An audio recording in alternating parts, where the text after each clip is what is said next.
Testamento. Juízes, capítulo número 15. Juízes 15, nós vamos ler a partir do versículo 18. Juízes, capítulo 15, a partir do versículo 18, eu quero falar com vocês sobre esgotamento. Juízes 15, a partir do versículo 18, diz assim a minha tradução: sentindo muita sede, Sansão clamou ao Senhor e disse: por meio de teu servo deste esta grande salvação. Será que agora eu vou morrer de sede e cair na mão desses incircuncisos? Então o Senhor fendeu a cavidade que estava em Leí, e dela saiu água. Sansão bebeu, recobrou o alento e reviveu. Por isso aquele lugar se chama em Hacoré, até o dia de hoje. Amém? Olha, o esgotamento ele tem sido algo muito comum nos dias de hoje. Você vê crianças esgotadas, você vê adolescentes esgotados. Tanto um bebê ele tem que dormir aí, se eu não estou enganado, perto de 18 horas, 16, 18, alguma coisa assim por dia. O bebê dorme muito. Depois de uma fase que se dorme pouco, dorme menos, e depois vem a fase da adolescência, que o corpo pede para dormir mais. Só para você ter uma ideia. Mas o esgotamento ele não tem a ver apenas com a questão do sono. O esgotamento que eu estou falando é de uma carga emocional diária. O esgotamento é de uma carga de responsabilidades no nosso cotidiano, coisas que você tem que fazer, tem que resolver, uma ansiedade que ela te desgasta mesmo antes de que o desafio chegue. Isso é, o que é ansiedade? É o medo que você tem de algo que não aconteceu, aconteça, que você já viu alguma coisa. Então, essa palavra, ela vem de encontro, porque esgotamento ela acontece, ela deriva dessa palavra, é gota a gota. Isso nos lembra que nós somos mortais, que nós somos limitados. Grandes homens da história tiveram em suas biografias registros dramáticos de esgotamento e de exaustão. Martinho Lutero ele tinha crises de isolamento evidentes. Martinho Lutero ele tinha crises que ele precisava se isolar de todo mundo por conta das pressões, das cobranças que ele tinha dentro das verdades que ele estava vendo. Uma mente pressionada, que muitas vezes chegava no limite. Eu não sei se algum de vocês já chegou a ler pelo menos um pouco. Eu tenho um diário de Getúlio Vargas, gaúcho. Ele chegou num limite emocional da vida dele, que ele acabou seguindo a fuga do suicídio, de tanta pressão que aquele homem tinha na sua cabeça. Pilatos, quando você estuda a história de Pilatos, você vai ver que ele era um homem extremamente pressionado, e que acabou cometendo suicídio também depois. Muita gente pensa assim: eu não vejo a hora, é criança, eu não vejo a hora que eu ficar com 18 anos, eu não vejo a hora de fazer 18 anos, porque daí eu tenho autonomia para eu fazer isso ou para fazer aquilo. E aí quando você tem 18 anos, você pensa assim: opa, peraí, não é bem assim. O que acontece é que não mudou nada, eu só tenho mais responsabilidades. Aí a pessoa pensa assim: eu não vejo a hora de eu ter a minha casa própria, eu ter as minhas coisas, porque daí eu não preciso ficar prestando conta. Você está enganado. A tua responsabilidade aumenta, as pressões aumentam muito mais, e quando você vê, você é o rabugento da casa. Você não tomar cuidado, é a luz acesa, lugar que não tem pessoas, televisão ligada que ninguém está assistindo, a torneira pingando que ninguém dava bola. Quanto está o papel higiênico? Quanto que está a pasta de dente? Quanto que está isso, aquilo? Olha a luz como está. Notícias que não interessavam passam a interessar. N coisas. Aí você percebe que quanto mais velho você vai ficando, as responsabilidades elas aumentam, a pressão ela aumenta. Aí você pensa: eu não vejo a hora de me aposentar. Aí você pensa: não, aposentado ele vai ter um salário fixo, e ele não vai ter toda aquela pressão, daquela demanda para ele ali. Ele está muito enganado. Você não sabe como que os netos, os filhos, os familiares afetam uma pessoa que já está aposentada. Ele pode ter uma facilidade por um lado, porém ele não tem mobilidade mais como ele tinha antes. E aí você presta conta sempre. Você presta conta da sua vida sempre, né? E então não é que a vida vai ficar mais fácil, é você que vai ter ombros mais fortes para você enfrentar a vida.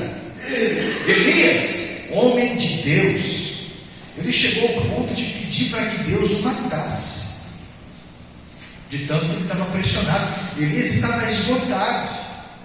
Charles Spurgeon teve sofrido de depressões constantes. Um homem que nós temos referências aí, de frases, comentários sobre a palavra de Deus. D.L. Moody, um pastor que as tendas lotavam, às vezes 4 vezes no dia. Tendas, que eu estou falando para você, com 6.000 pessoas, algo colossal, gigantesco. Teve tendas de 8.000 pessoas que esse homem trazia mensagens. Esse homem sofreu uma depressão que às vezes a crise vinha tão forte que levavam ele carregado para o altar. Você pode estudar sobre o que eu estou falando. Você lembra de Davi e Mical? Embora ela tenha esse nome, ela não era japonesa. Mical. Eles enfrentaram desafios gigantescos. Eles se amavam. Eles enfrentaram ele como um simples plebeu, menor da casa do seu pai. Depois passou a fazer parte dos banquetes do seu pai, do rei.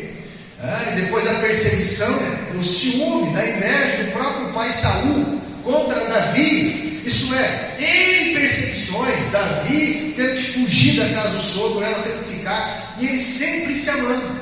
Por isso estava tudo bem. Davi estava no trono, tudo bem. Quando Davi estava trazendo a arca da aliança para a cidade, isso é, quando aquelas gigantescas pressões já não tinham mais, o esgotamento veio à tona.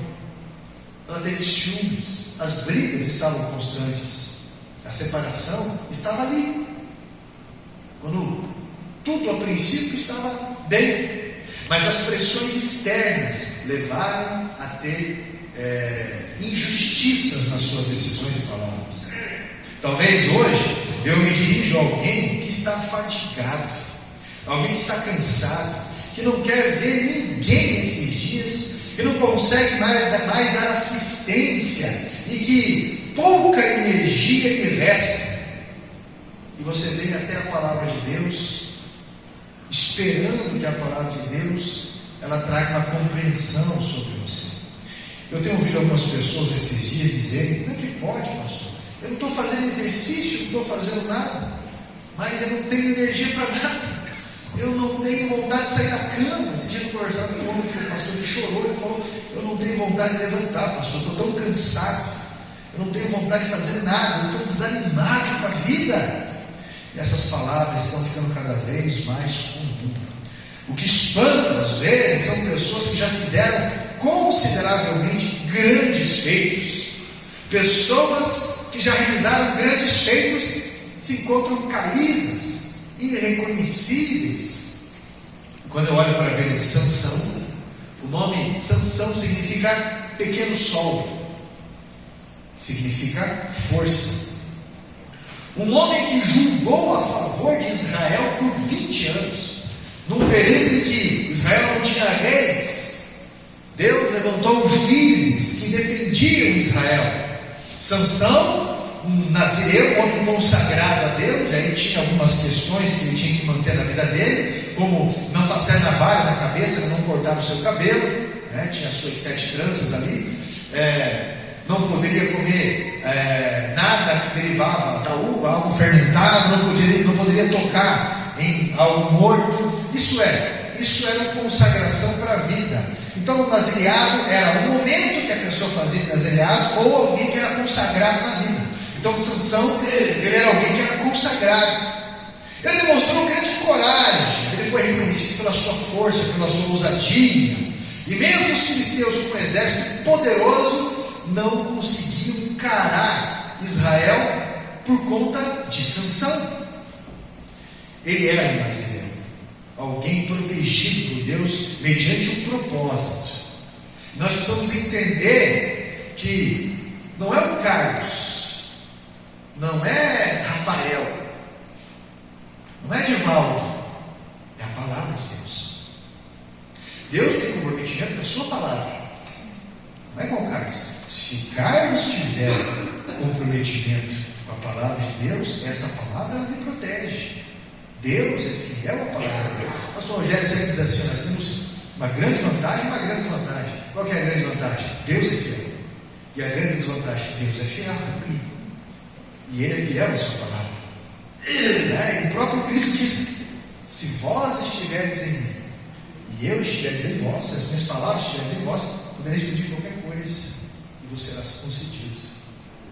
Meu irmão, uma vez, os gazitas, povo de Gaza, eles tentaram armar uma surpresa para prender Sansão à meia-noite. Quando Sansão estava dentro dos portões da cidade, o surpreenderam para tentar o prender. As portas, quando eu falo de porta, não é uma porta normal, estou falando para você de portas colossais, as dobradiças, algo medieval, algo fortíssimo. Mas Sansão ele conseguiu arrancar aquelas portas do lugar e os derrotou. A Bíblia diz que ele saiu com aquelas portas nas costas. Isso é algo sobrenatural. Outra vez, enquanto ele imprudentemente passava por uma vinha para ir buscar uma esposa que não era do seu povo, e ali foi o início da sua queda, a Bíblia diz que um leão jovem estava escondido e veio para o atacar. Então ele agarra na boca do leão, na boca dele, a parte de cima e a parte de baixo, ele diz que rasga o leão, como se rasga um cabrito no Oriente para se rechear. Olha só, olha a força deste homem. Imagine só. Talvez você diga: pastor, ele matou um leão? Isso não é nada, eu mato um leão por dia. Eu mato 2 leões por dia. Você não tem ideia, você não conhece a minha sogra ainda. Você não sabe quem que é meu marido ou minha esposa. É um leão por dia. E não é que eu mato, não, eu mantenho vivo ali, pastor, mas é difícil. Eu mato não por dia. E o que já tentaram me prejudicar, você não tem ideia. O que já armaram de emboscadas contra mim. E é justamente para pessoas que estão cansadas de serem fortes o tempo todo que eu me dirijo hoje. Sansão, ele teve escolhas na sua vida que o fez se apoiar mais no seu braço do que na sua aliança com Deus. E esse é o ponto que eu preciso destacar para mim e para você. Porque a Bíblia vai falar, maldito o homem que confia no homem, maldito o homem que se apoia no próprio. Não é que você não pode confiar no próximo, não é que você não pode confiar no teu braço, mas há um limite até onde nós devemos nos apoiar. Porque, meu irmão, nós não podemos fazer o que Deus faz. Inclusive essa é uma mensagem do domingo. Quando nos consideramos fortes, é o momento em que nós nos arriscamos além do que nós deveríamos fazer. Toda vez que você se considera forte, você se arrisca mais. E esse é o grande erro. Aí nós ficamos vulneráveis. Pela verdade, se você analisar o capítulo 15 de Juízes, verá que até o seu povo estava cansado dele mesmo. Até o povo de Israel estava cansado de Sansão. Por quê, pastor? Pelo grande potencial de Sansão? Não. Pela prepotência, pela arrogância dele. E a arrogância nos leva a ficar sozinhos muitas vezes. Isso é terrível, não é? A arrogância nos leva a ser pessoas solitárias. E qual que é o perigo de ser uma pessoa solitária? A desorientação, a falta de ajuda, porque ninguém consegue nada sozinho. Ninguém consegue nada sozinho. Não é? Às vezes você entregou algo demais que era a tua responsabilidade. Às vezes você quis fazer algo demais que não era a tua responsabilidade. Pra você ter uma ideia, alguns da tribo de Judá, eles chegaram da tribo de Judá, amarraram a Sansão, depois de alguns episódios de arrogância, inclusive de uma traição que sofreu, uma informação de um enigma que havia compartilhado apenas com a sua amada, e ela contou para o seu pai, e eles adivinharam ali que não foi adivinho, foi uma caguetagem, uma trairagem que aconteceu. A Bíblia diz que a Sansão ficou irado e desencadeou brigas e mortes, sem falar de destruição. 1000 homens judeus amarraram Sansão e o levaram para os filisteus, para os inimigos de Israel. Olha o nível de confusão que estava, pois Sansão provocou uma verdadeira carnificina contra os filisteus, porque a Bíblia diz que ele arrebentou aquelas cordas como se arrebenta um fio de cabelo. Olha só, os judeus estavam indignados, eles estavam cansados de algumas atitudes dele e resolveram amarrar, pois parece que o homem não morria. Olha a situação de Sansão. 3.000 soldados o levaram a amarrar. Você consegue imaginar 3.000 soldados para levar uma pessoa? Soldados filisteus acampados em Leí. E os filisteus vieram contentes, achando que iriam maltratá-lo, achando que iriam fazer alguns espetáculos. Mas a Bíblia diz que repentinamente o Espírito Santo, ele tomou Sansão e ele arrebentou aquelas cordas novas.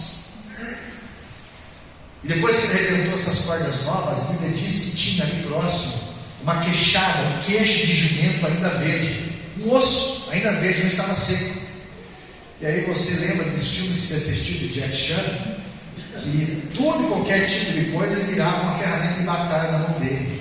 Uma vez ele batendo no homem com um apagador, o cara ficou todo marcado, né? Olha só, parecia aquelas mães antigas, que o que ela tinha na mão servia como ferramenta para te bater também. Dependendo. Aí, mãe raiz. E aí, meu irmão, com aquela queixada, a Bíblia diz que Sansão matou 1000 filisteus. Olha a carnificina, 1000 filisteus. Só que olha interessante, depois disso, depois que Sansão matou 1000 filisteus, que os inimigos se afugentaram, estavam olhando para ele para ver o que os próximos passos e coisa e tal, a Bíblia diz que depois disso Sansão estava esgotado. Um homem tão forte, com tão grandes feitos, agora estava morrendo, e não era pelas mãos dos inimigos, ele estava morrendo de dentro para fora, ele estava morrendo de sede, ele estava morrendo de exaustão. E essa mensagem ela é direcionada a você que não é perfeito, que já fez muitas escolhas que resultaram em frutos dolorosos, para você que sabe que Deus te chamou para uma grande missão e também sabe que você já falhou muito nisso, porque a tática de Satanás é a exaustão. O inimigo trabalha na exaustão e ele não tem dignidade nenhuma se é uma criança, se são pastores, se é idoso, se a pessoa está doente ou não. A exaustão é o momento em que ele vai tentar despertar alguma escolha errada, porque depois de 40 dias de deserto que ele aparece com falsas soluções. Não é de uma vez o esgotamento, é um processo lento e desgastante. Ela reduz um pouco hoje, chateia um pouco amanhã, reduz um pouco mais no mês que vem, de forma que esse esgotamento ele seja quase que imperceptível. Entretanto, é uma redução. O teu corpo sente, as tuas palavras denunciam, o teu comportamento parece que você não consegue ter mais alegria como deveria, mas no final não sobra nada. Isso é um princípio de Satanás. Ele usa táticas para nos enfraquecer, pois o seu princípio é roubar, matar e destruir. Primeiro ponto que eu quero destacar para vocês, nesses 5 pontos aqui: ele quer esgotá-lo fisicamente. Jó sofreu ataques direto no seu corpo com doenças. Muitos cristãos não percebem esse esgotamento até certa altura. E eis aqui uma pessoa que está falando para você que também é metido nisso, porque você sempre acha que você consegue, você sempre acha que aguenta mais um pouco até hoje e que tudo é responsabilidade tua. Quem aqui sabia que dia 15 de julho é Dia Internacional do Homem e do seu cuidado na saúde? 1, 2, 3. Sabia que eu tirei um print disso e eu mandei num grupo de homens da igreja e só teve 2 pessoas que fez assim? Parabéns para os homens pelo seu Dia Internacional. E eu coloquei nas redes sociais, para ver se alguém, pelo menos, porque hoje em dia, você é quase culpado de ser homem e homem hétero ainda. Isso tem sido um erro terrível. O Rogério sempre fala algo interessante. Nós erramos muito. Ele fala que tem umas galinhas lá na chácara dele, que são galinhas botadeiras, e bota ovo em cima do outro, mas ficam quietinhos. Agora ele tem a galinha polaca, a galinha polaca, ela coloca o ovo e sai gritando para todo qualquer canto que botou ovo. E ele falou: nós erramos de não falar a verdade, e alguns que falam mentira não param de falar. E aí eu vi um filósofo falando esses dias que daqui uns dias você vai ter que provar que a grama é verde, porque estão relativizando tudo, inclusive Deus. O que é de errado na família? O que é de errado em ser homem de uma forma correta? O que é de errado em ser feminina de uma forma correta? O que há de errado nessas coisas? Eles estão pervertendo isso. E aí, meu irmão, quando eu falo para você que dia 15 foi Dia Internacional do Homem e da sua saúde, vem nos lembrar algo para os homens. Como é que estão os seus exames? Você come como se fosse o arrebatamento amanhã e quer resolver toda a ansiedade da comida. Senhor, eu não sei se o arrebatamento vai ter força para me subir. Brincadeira. Se o arrebatamento é feito pelo CPF, como é que é? Como é que é? Mas, meu irmão, o que acontece com nós? Esse tempo atrás eu vi uma brincadeira do meme que estava escrito assim: o desenho de uma pessoa humana, aí as porcentagens de um brasileiro. Do ombro para cima, uma porcentagem escrito brasileiro é feito de café. A outra porcentagem do ombro até o peito, feito de paracetamol. A outra porcentagem desse jeito. E foi colocando a porcentagem dos brasileiros. E aí, meu irmão?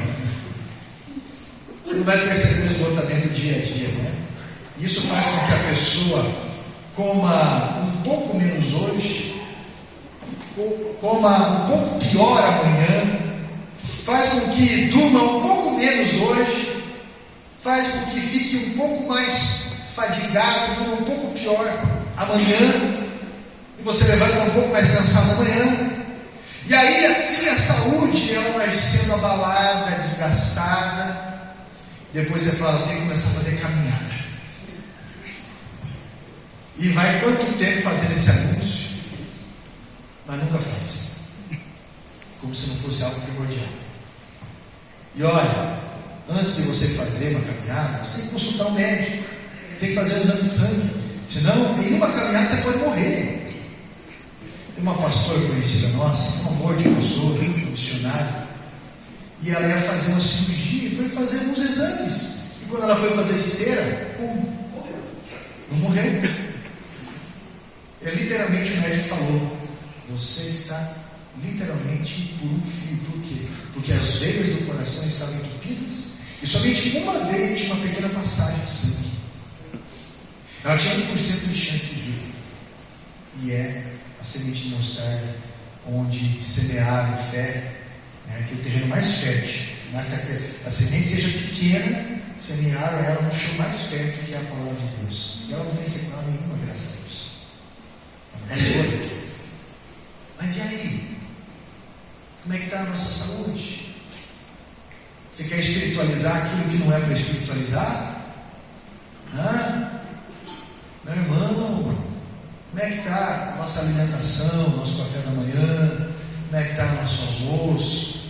Você janta como se fosse morrer de madrugada, e alguns parece que vão morrer. Teve um conhecido meu uma vez, quando eu trabalhava no hospital, era 11h30 da noite, ele comeu meio leitão, foi parar no ambulatório do hospital. Meu Deus do céu, como vai enxergar isso? Chega 10 horas da noite, 9 e poucas da noite, faz aquele prato, como diz o irmão Jailton. Eu não sei se eu agradeço a Deus ou se eu peço desculpa. O outro eu estava na fila do buffet e falou assim, já que é para virar pó, né, que seja bastante depois.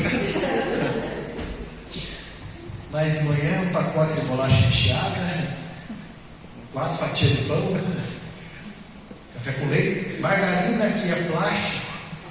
O teu corpo não sabe o que faz com essas gorduras trans, é isso. A gordura vegetal, a gordura animal, o corpo sabe quando manda. A gordura trans, o corpo não sabe o que faz, acumula aqui, ó. Aí fica essa boia aqui na gente. Você vai fazendo as curvas mais devagar, coloca aquela cinta, parece o anel de Saturno, né? Para baixo, assim. Aquela cintura de ovo, como diz, né? Cintura de como, aquela cintura de ovo. E depois coloca adoçante no café porque não tem engordado. É o açúcar que faz mal. Não é verdade? Aquele pastel com aquela fritura velha. Enfim, teu fígado está clamando já. Teu fígado está clamando. Como é que está a tua saúde? Tem que falar assim, na hora que está mal, tudo. Federação, pastor, porque o inimigo está se levantando. O inimigo se levanta todo dia. Ali. E aí? Como é que está? Porque o preço vem, cobra, né? Todos nós temos que prestar atenção nisso. Tem gente que é um pouco mais forte pela sua genética, tem outros que não.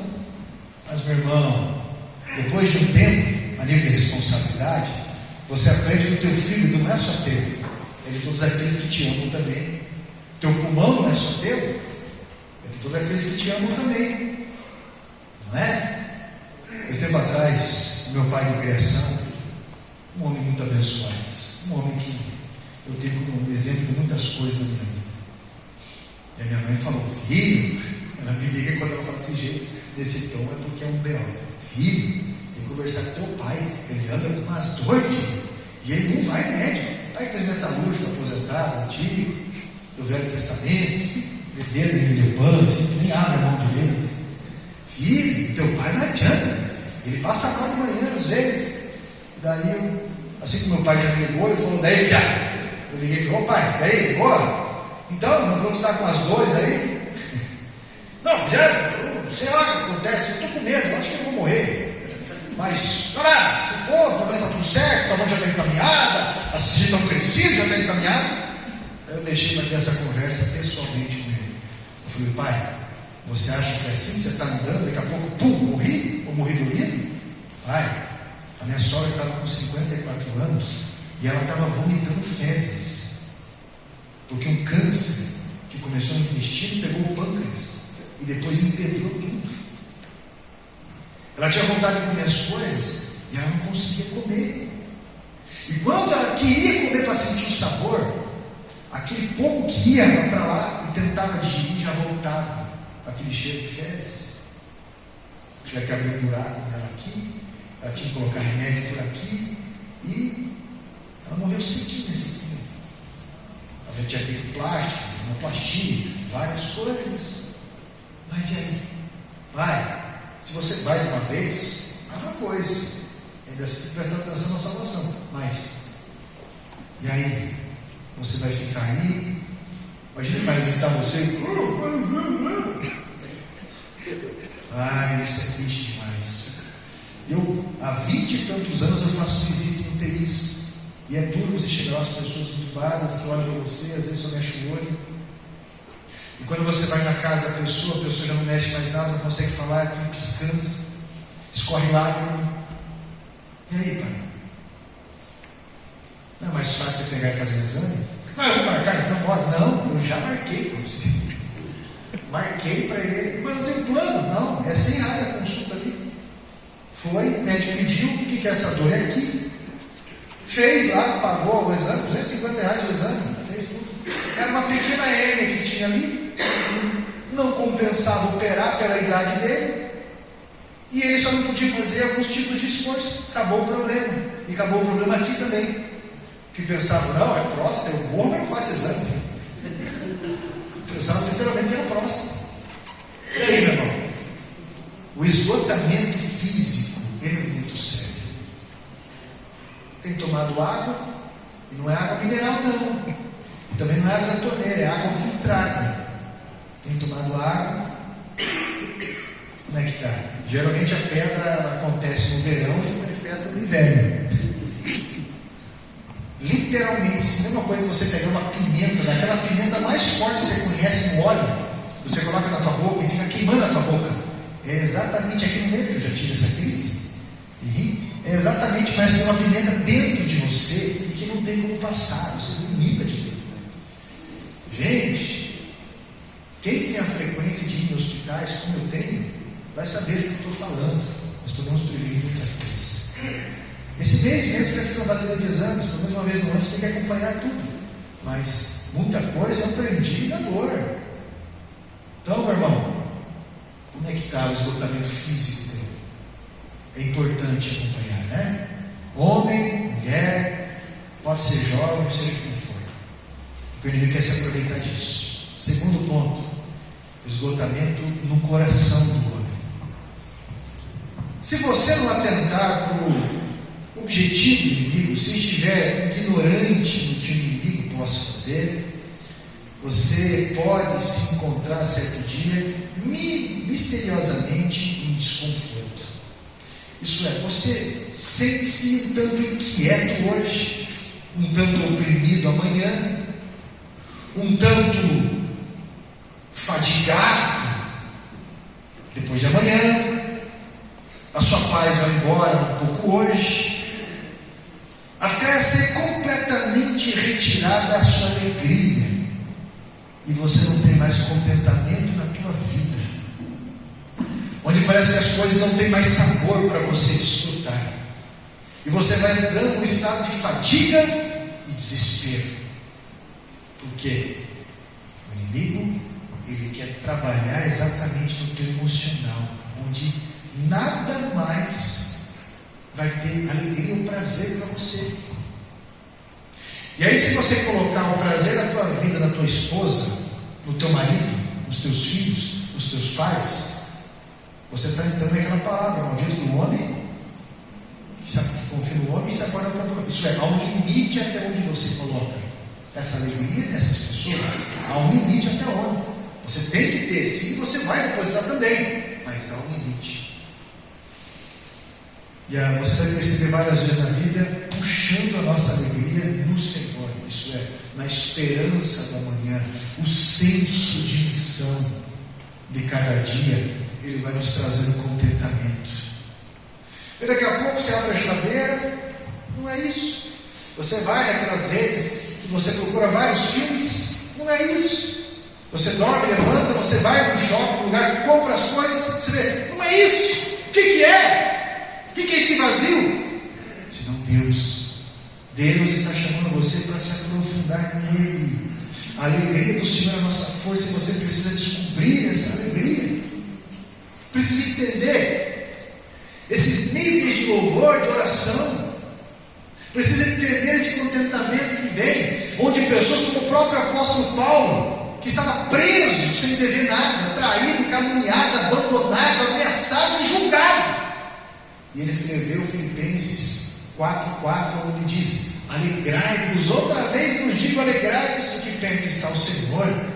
Ou como ele diz em 4:8, quando ele diz assim: tudo que é justo, honesto e boa fama, se há alguma virtude, se há algum louvor, se há algum amor, nisso pensais. E a paz, que excede todo entendimento, vai guardar a tua mente, vai guardar teu coração. Ou quando ele escreve lá em Filipenses 2, 9 e 10: eu já sei passar aperto, eu já sei ter minha abundância, porque eu posso tudo nele que ele me fortalece. Isso é, eu estou seguro nele. Terceiro ponto, o inimigo, ele quer tentar trazer um esgotamento espiritual para mim e para você. E isso também acontece lentamente. A tentativa dele é que você confie um pouco menos em Deus hoje, mais no teu braço um pouco, que você confie um pouco menos em Deus amanhã, falar em sua vaidade, que você se sinta um pouco mais inteligente hoje, um pouco mais inteligente amanhã, vai fazer com que você se sinta um pouco mais bonito hoje, um pouco mais bonito amanhã, e daqui a pouco você está escravo de um jeito que esse tipo de coisa não satisfaz você perdeu tanto tempo. Eu olhava minha sogra lá naquele lugar, meu Deus,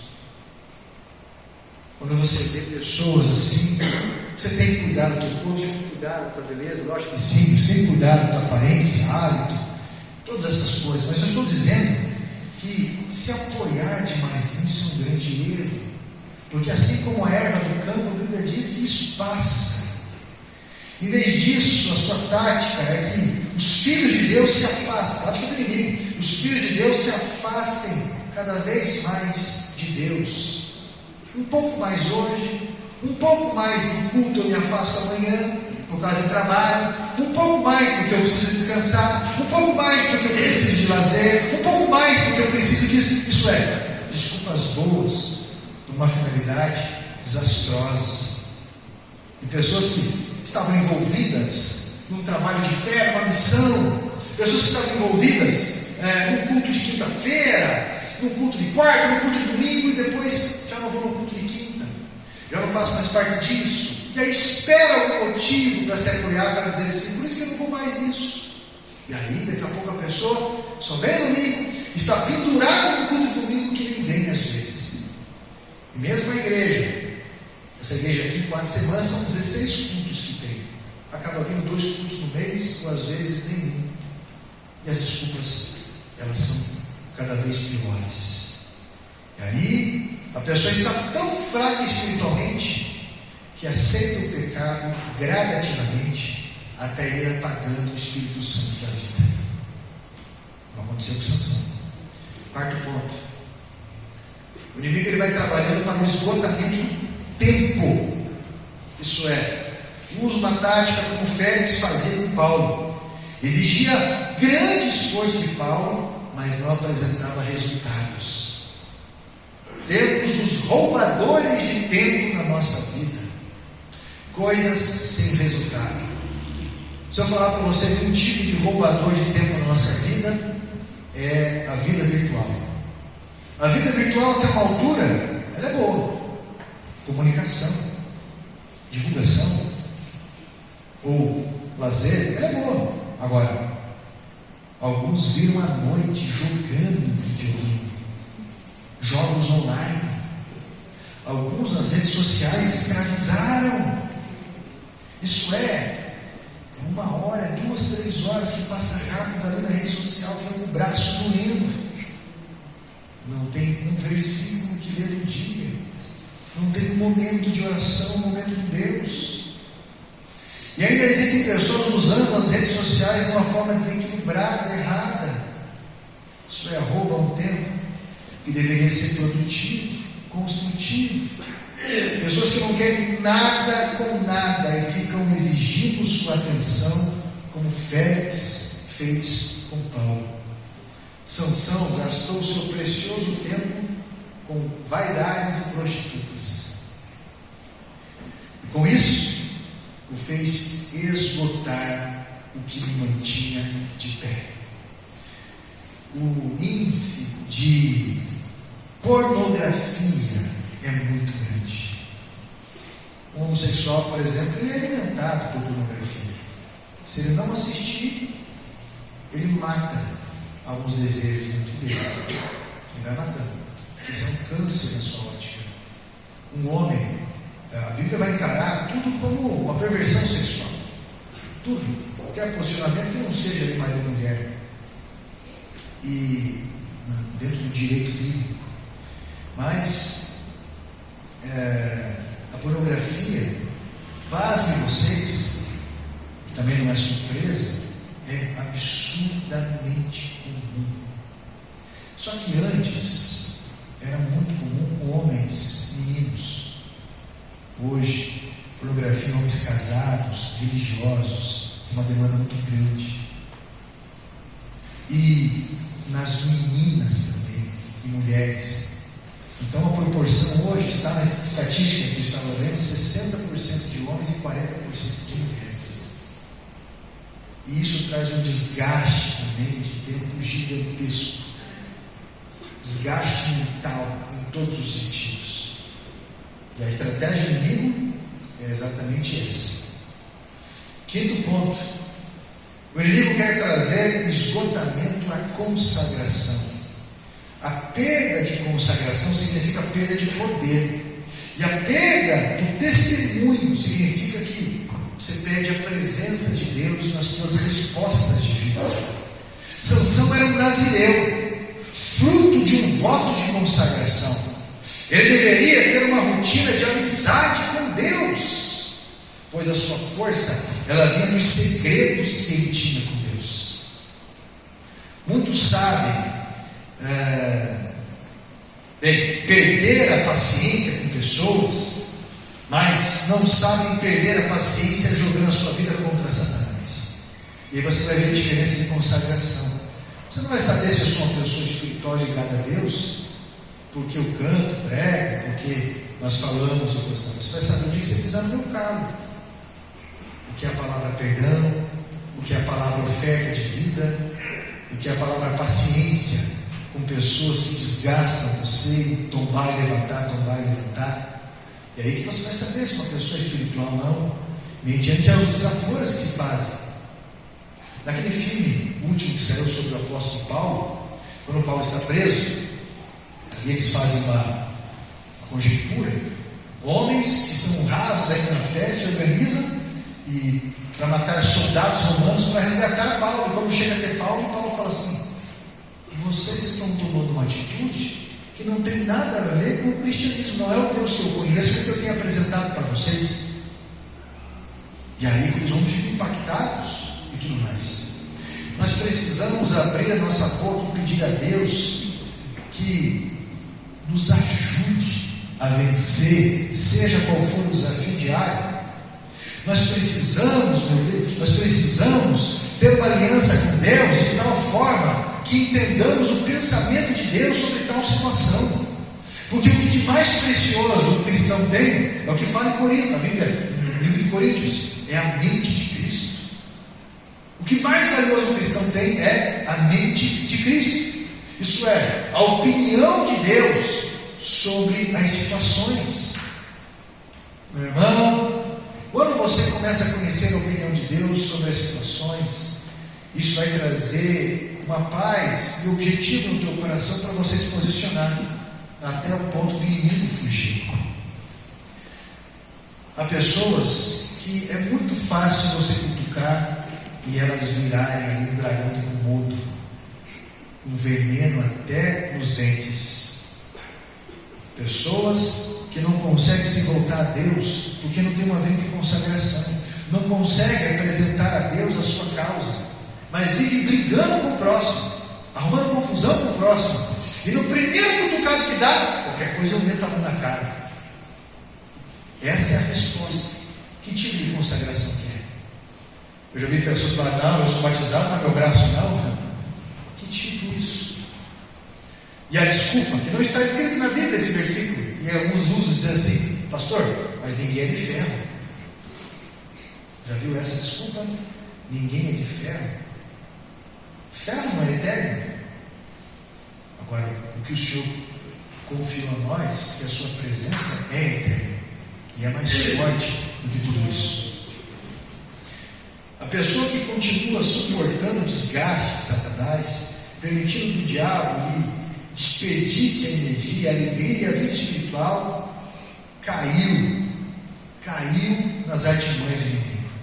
Sansão, quando ele estava prestes a morrer, esgotado, exausto, ele se lembrou de Deus. Quantos de nós, prestes a uma vergonha, prestes a um desastre, prestes a chegar na morte, prestes, seja o que for, Sansão, depois de matar 1000 ali com uma queixada do jumento, a Bíblia diz que ele abriu a boca e pediu para Deus para que o rei animasse. Ele pediu para que Deus o fizesse vencer aquele desafio. Então a Bíblia diz que Deus fendeu a cavidade de uma rocha. Pelo que eu procurei saber sobre a tradução original, é uma rocha assim em Leí. E Deus fendeu aquela rocha, fez sair água dali, e a Bíblia diz que Sansão bebeu daquela água e reviveu para novos feitos.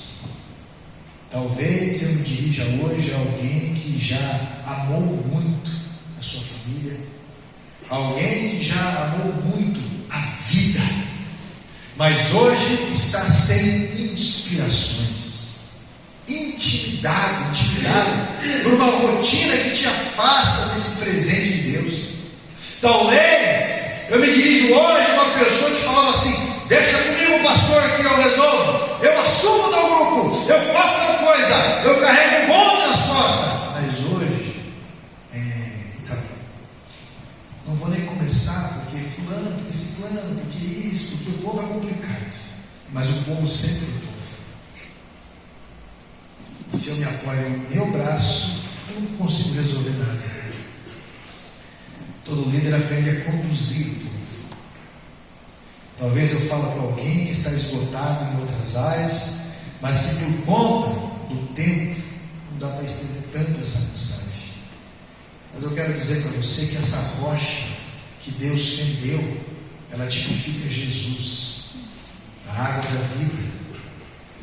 Jesus um dia chegou num casamento, as bodas de Caná na Galileia, e existem vários pontos teológicos ali, mas o que me chama a atenção é que ele pede para encher as talhas, que eram as talhas que se fazia o ritual da purificação, isso é, o judeu ele vinha lá de fora, ele tinha contato com os romanos, com os gregos. Quando ele chegava num evento só de judeu na sua casa, ele tinha o ritual da purificação, tinha que lavar as suas mãos e coisa e tal. E ali, uma festa durava entre 7 e 14 dias, na época de Cristo. Então, tinha que ter comida, tinha que ter bebida. Se a pessoa tinha mais condições de finanças, tinha músicos. Mas enfim, as pessoas iam para a sua casa e voltavam, porque sabiam que a celebração continuaria. Naturalmente, o vinho ele tinha um nível de fermentação que não fosse desastroso, porque 7 dias tomando vinho não seria então uma festa, seria um desastre, por conta do nível de fermentação. Quando Jesus chega e fala, enchem as talhas, 6 talhas que tinham, é porque elas estavam vazias. Já era uma denúncia de que a purificação ou a santificação já não estava acontecendo. E quando eles encheram aquelas talhas, grandes talhas, a Bíblia diz que algo que não tem gosto foi transformado em algo que tem gosto. Algo que não tem sabor, que é a água, foi transformado em algo que tem sabor, que é o vinho. Jesus quer devolver o sabor para a tua fé. Ele quer devolver o sabor para a tua família. Ele quer devolver o sabor da vida para você. Porque a vida foi feita para viver e viver de verdade. A vida não é só trabalhar, lavar louça e pagar boleto. Ele quer devolver a graça do desfrute. Ele quer devolver essa graça para você. De você dar risada de coisas bobas, de você desfrutar da simplicidade da vida, meu irmão. Simplicidade. Ontem eu fui no circo com a minha esposa, só eu e ela. E aí, vendo as apresentações, as coisas, a gente nem dava risada das coisas que estavam acontecendo ali. Muito legal. Mas a gente dava risada das crianças. Já estamos chegando à idade de ser avó, né? E aí, as crianças de 3, 5, 8 anos, os comentários, os berros, os gritos daquelas crianças, eles que alegram muita gente. As formas de prazer na vida elas vão mudando. E aí, meu irmão, você começa a ser feliz com as coisas simples da vida. Não é mais velocidade, o grito, aquela energia de um monte de coisa. São coisas que você aprende a reconfigurar na sua vida. Deus quer devolver para você o sabor da vida, o sabor da tua fé, o sabor da oração, de você chegar para Deus e você poder abrir teu coração para Deus e ter certeza, 110%, que Ele está ouvindo e que Ele vai responder a tua oração. E durante o dia você vai contemplando que Deus vai respondendo, e você pensa assim, olha, a pessoa falou tal coisa, eu orei por isso. E aquela pessoa fala, pastor, graças a Deus, irmão, estava orando por você hoje cedo. Muitas vezes você não fala isso, porque há algo entre vocês e Deus, e você fala, obrigado Deus, obrigado. E as coisas que vão desembolando, as intercessões, as maravilhas, o contentamento no teu coração, a felicidade de você olhar e ver até onde Deus vai condicionando todas as coisas, até quando algo não é como você gostaria que fosse, mas ainda assim um resgate, mas uma felicidade que veio dentro para fora. Aí você vai lembrar que você fez tantos feitos na tua vida, chegou no momento que você falou, vou morrer agora de dentro para fora sem essa água. A glória da segunda casa é melhor.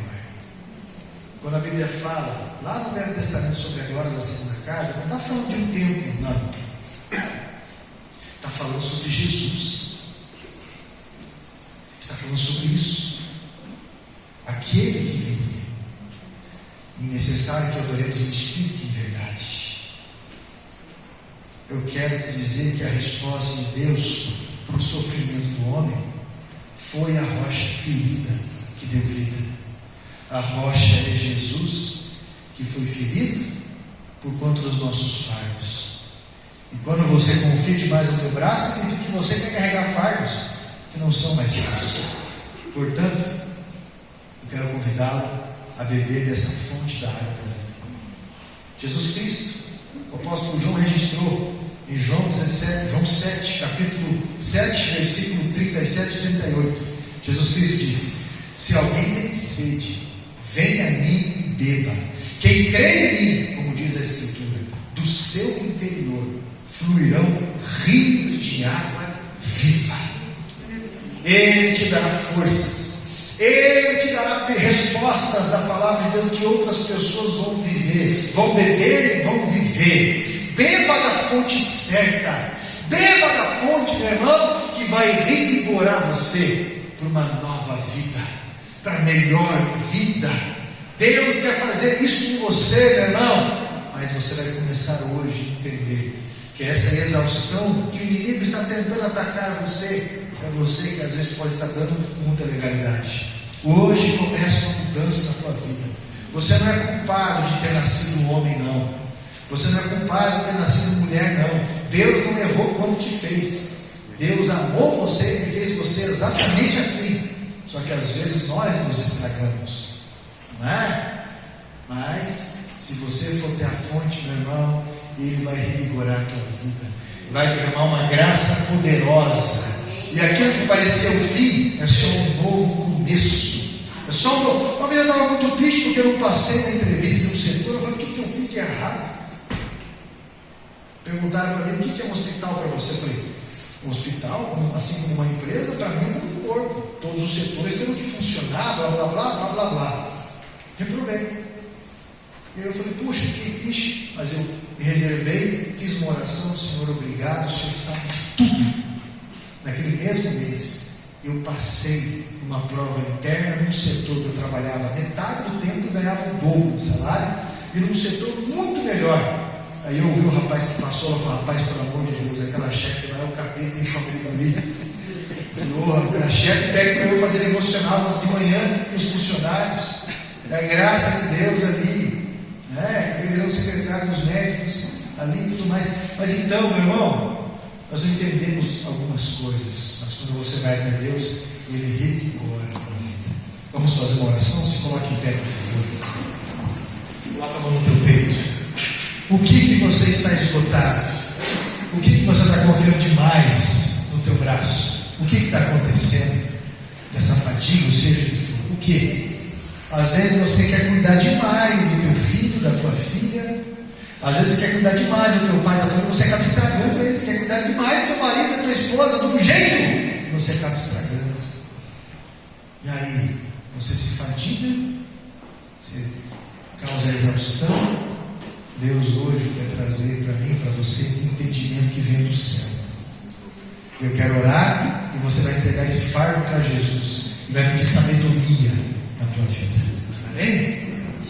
Deus Todo-Poderoso e fiel, todas essas pessoas que estão aqui no culto e também que estão me assistindo ou ouvindo neste momento, eu quero pedir que, assim como o Senhor revigorou a vida de Sansão quando ele foi até o Senhor, quando ele orou ao Senhor e o Senhor proveu na vida dele, essas pessoas que neste momento também estão orando ao Senhor, porque não tem uma vida de contentamento, tem uma vida de satisfação. Eu quero pedir que essa pessoa seja cheia do Senhor, seja cheia da tua boa expectativa, seja cheia da tua alegria, das tuas respostas, da tua esperança, seja cheia da tua saúde, das tuas palavras. Essas pessoas que já fizeram tantos feitos, têm tantas histórias, tantos acontecimentos, situação, mas que hoje se encontra no seu limite.